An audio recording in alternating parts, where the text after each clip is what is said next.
नमस्कार दोस्तों, मेरा नाम है सुनील श्रीवास्तव और आप देख रहे हैं स्मार्ट डॉग ट्रेनिंग। तो आज कुछ स्पेशल स्टार्ट कर रहे हैं सीरीज, जो कि आपके हमने सोचा ना कि ट्रेनिंग तो लगातार इस चैनल पे मिल रही है आपको, बट ट्रेनिंग के साथ साथ बहुत सारी ऐसी चीजें हैं जो आपको पता होनी चाहिए आपके पेट के बारे में।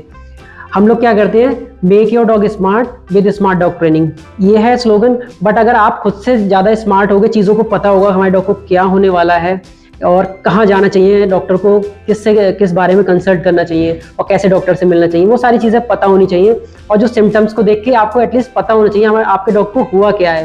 यही सब प्रॉब्लम्स को देखते हुए हमने एक सीरीज स्टार्ट की है जिसका नाम है वेट सीरीज। वेट सीरीज में क्या है कि सारे जो वेट की कंसल्टेशन आपको मिलेगी प्रॉपर डायरेक्ट वेट के थ्रू। मैं जाऊंगा वेट्स के पास और डायरेक्ट आपको बताऊंगा उस प्रॉब्लम का कि क्या प्रॉब्लम होती है और उसके क्या सॉल्यूशंस होते हैं और क्यों होती है वो प्रॉब्लम। तो सारी चीज़ें आपको जानने को मिलेंगी। बट उससे पहले आपको ध्यान रखना है, वीडियो को स्किप जरा भी नहीं करना है, क्योंकि आधी अधूरी जानकारी बहुत ज़्यादा नुकसानदायक होती है। तो इसलिए अगर पूरी शुरू से एंड तक देखेंगे तभी आपको उसका बेनिफिट भी मिलेगा और आप कंफ्यूज भी नहीं होंगे। अगर आपको सही जानकारी है तो सही ट्रीटमेंट भी मिल पाएगा। तो आज का जो टॉपिक उठाया हमने, मोस्ट कॉमन प्रॉब्लम है डॉग्स में, और बहुत सारे लोगों को पता भी नहीं है कि उसके सिम्टम्स क्या होते हैं और आपका डॉग कि खाना कम खा रहा है कि और भी सिम्टम्स हैं, सारे डॉक्टर साहब से जानेंगे तो आपको ऐसी चीजें पता चलेंगी जो आपको पता भी नहीं होगा और वो चीज़ आपके डॉग के अंदर है और वो भी डेंजरस होती है डॉग्स के लिए। तो एक इसमें टिक फीवर बहुत कॉमन टॉपिक है, इजीली आप नहीं पता कर सकते जब तक आपको उस चीज़ों के बारे में गहराई से नहीं पता है, डॉक्टर साहब से जानते हैं। तो ये है डॉक्टर आकाश वेट, ये बरेली में है, यूपी में। तो आपको बेहतरीन इलाज चाहिए तो यहाँ आ सकते हो, विजिट कर सकते हो। तो डॉक्टर साहब बताइएगा कि टिक फीवर कैसे आप सिम्टम्स होते हैं इन डॉग्स के अंदर जिससे कि लोगों को पता चल पाए कि हमारे डॉग को टिक फीवर है।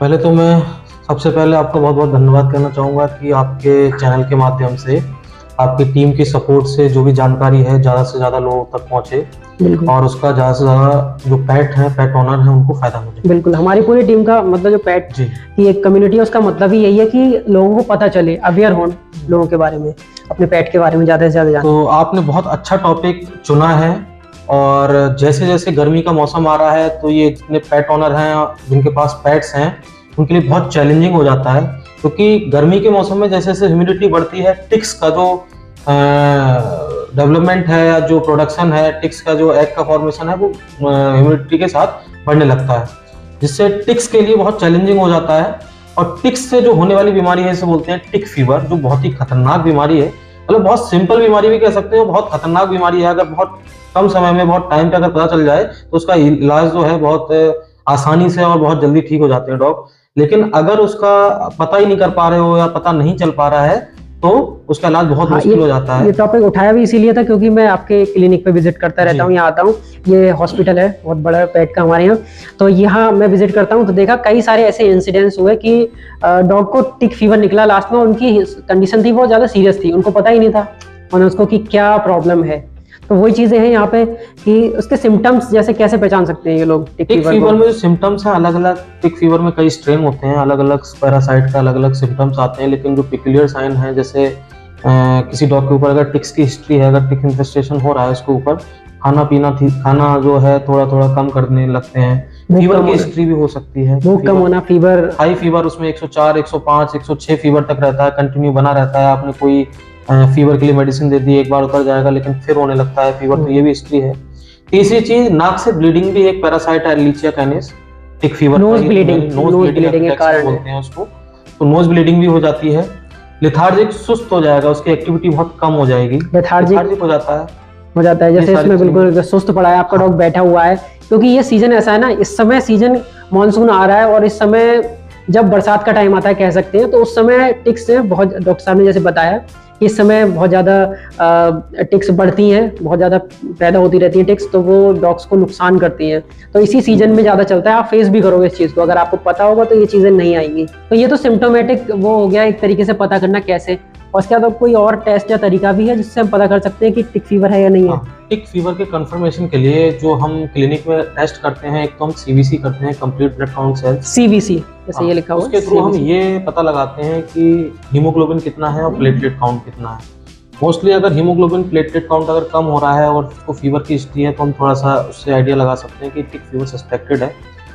और थोड़ा कंफर्मेशन के लिए हम स्लाइड टेस्ट करते हैं, ब्लड स्मेयर बनाते हैं। ब्लड स्मेयर में जैसे ह्यूमन में क्या करते हैं, मलेरिया टाइफाइड देखते हैं, इसी तरीके से इसमें पैरासाइट देखते हैं स्लाइड में, सब ब्लड स्मेयर बोलते हैं। ब्लड स्मेयर, उसमें पैरासाइट दिख जाता है, लेकिन वो बहुत कम केसेस में दिखता है जिसमें जो पैरासाइट का जो लोड है बहुत ज्यादा हो तो उसमें दिखता है। अच्छा, ये जो पैरासाइट है ब्लड के अंदर डायग्नोस हो जाते हैं? ब्लड के अंदर होते हैं। कुछ पैरासाइट आरबीसी के अंदर होते हैं, कुछ प्लेटलेट के अंदर होते हैं, कुछ आरबीसी प्लेटलेट के बीच में होते हैं। तो अलग अलग पैरासाइट के जो स्ट्रेन उनका अलग अलग स्लाइड पे जो टेस्ट होता है तो उसमें एक माइक्रोस्कोप से देख के पता चलता है। और जो 100% कंफर्मेशन होता है वो पीसीआर होता है। पीसीआर इसका पूरा क्या नाम है? पॉलीमरेज चेन रिएक्शन होता है। अच्छा, वो जो पीसीआर ये कोरोना टाइम पे चला था, कोरोना के टाइम पे जो भी चला था, तो वो 100% कंफर्मेशन टेस्ट है और उससे हम एग्जैक्ट आइडिया लगा लेते हैं कि कौन सा पैरासाइट है, कितना लोड है, कितना सीवियरिटी ऑफ इन्फेक्शन है, सारी चीजें उससे पता चल जाती है। अच्छा, ये तो 100% अगर आपको पता करना है तो पीसीआर टेस्ट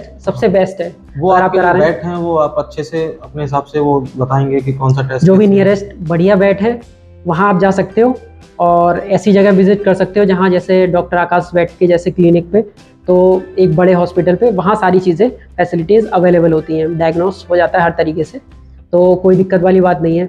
अब ये डायग्नोस तो हमने कर लिया प्रॉब्लम को, अब जैसे अचानक से आपको पता ही नहीं है, ये तो सिम्टम्स हो गए, अब अचानक से घर पे हमारा डॉग है, नोज से ब्लीडिंग स्टार्ट हो जाती है, तब ऐसे केस में हमें क्या करना चाहिए?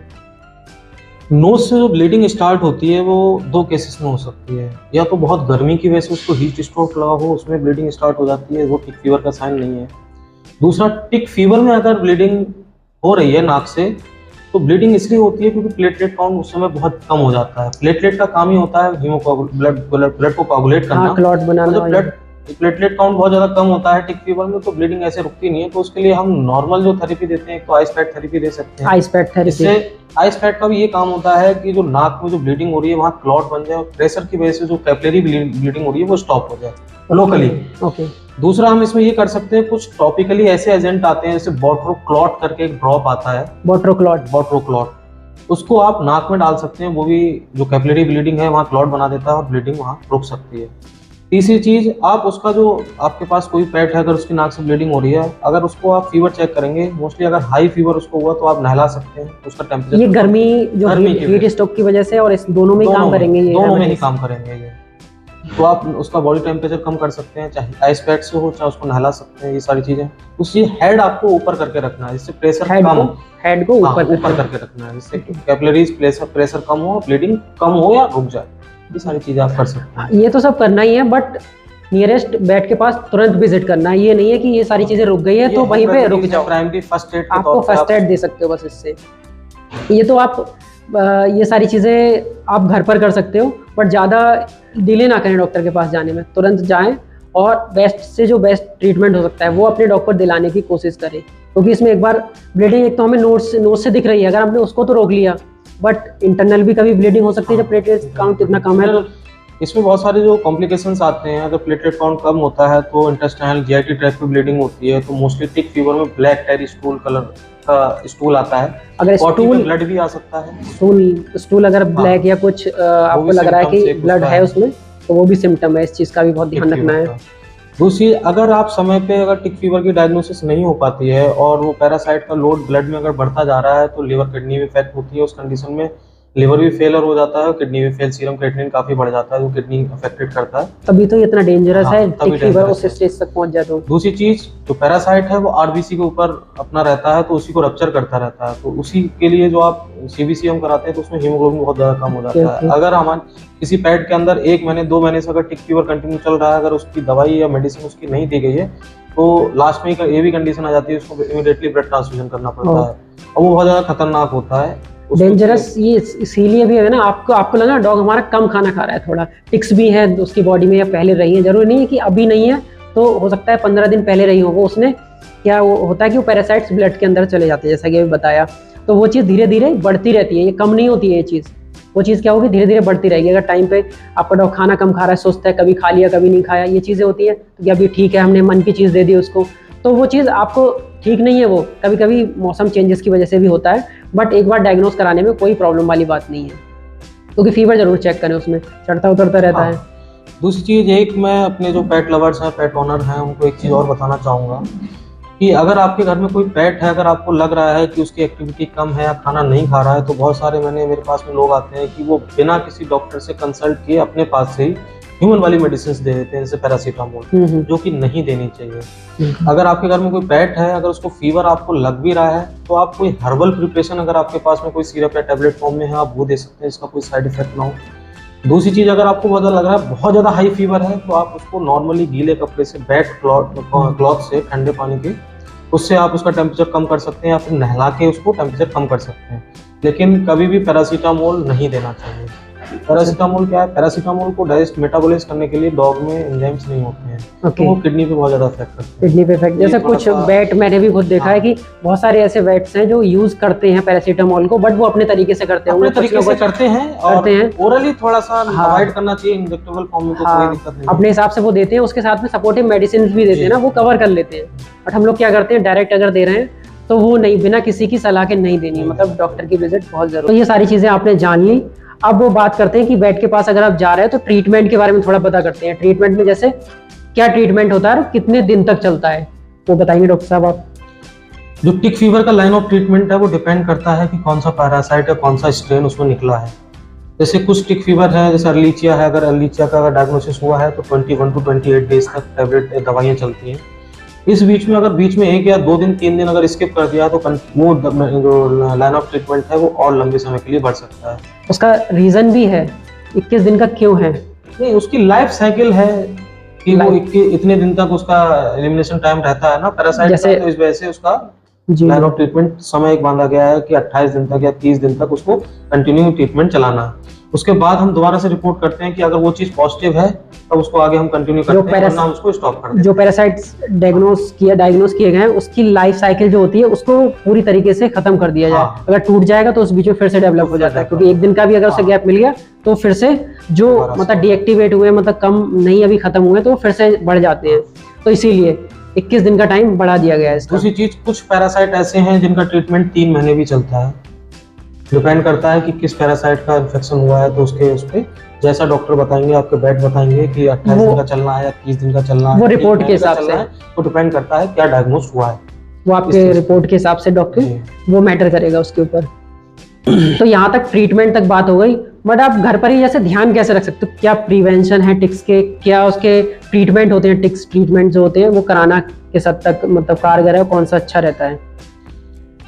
टिक्स का जो फॉर्मेशन है वो मोस्टली, अगर आप घर पे भी रहना है, अगर आपके आसपास में कहीं स्ट्रे डॉग है, अगर उसमें एक भी टिक्स अगर आपके पेट के ऊपर आ गई तो क्या है, वो अपने एग देगी, लार्वा प्रोड्यूस करेगी, तो उससे टिक्स का मल्टीपल उसमें फॉर्मेशन होता रहता है। उससे बचाने के लिए प्रिवेंशन के तौर पे कुछ दवाइयाँ ऐसी आती हैं, जैसे स्पॉट ऑन आते हैं टॉपिकली, जिनका बहुत 0 साइड इफेक्ट है और काफी इफेक्टिव होती है। पूरी बॉडी के ऊपर लगा दिया जाता है, वो उसमें टॉपिकली ऊपर से लगाया जाता है, पूरी बॉडी में अपने आप स्प्रेड आउट हो जाता है। जो टॉपिकली जितनी भी होती हैं टिक्स और जो एग होते हैं उनको खत्म कर देता है बॉडी के ऊपर जितने हैं। ये काफी वो एक ऑइंटमेंट या ट्यूब टाइप का आता है, वो 2 महीने की एज से ऊपर हम स्पॉट ऑन अप्लाई कर सकते हैं। 2 महीने की एज से ऊपर।